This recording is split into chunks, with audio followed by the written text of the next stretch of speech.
How to make pasta sardines. First, prepare the materials. You'll need 1 pack linguine, 1 bottle of Spanish sardines, 1 thumb of ginger, 4 cloves of garlic, 1/2 onion, tomato paste, tomato sauce, and sugar. In a pot of boiling water, put 3/4 of the pasta and boil for 11 minutes. While waiting, mince the onions,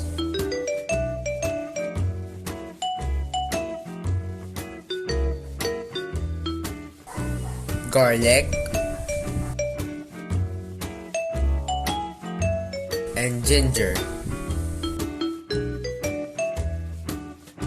Once cooked, drain the pasta and set aside. Next, let's prepare the sauce. In a hot pan, pour olive oil and saute the minced onions, garlic, and ginger.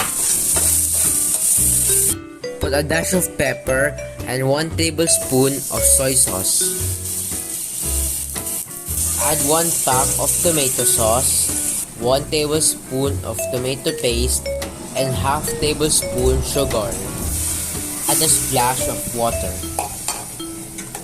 Stir thoroughly. Put the sardines and crush them. Lastly, put the cooked pasta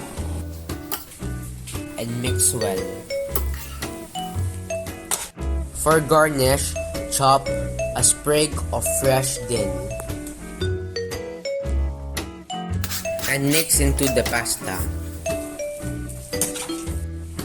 Then serve. For plating, put whole sardines on top. You may sprinkle some chili flakes and Parmesan cheese. Here's my finished product. Time to taste it. Yum!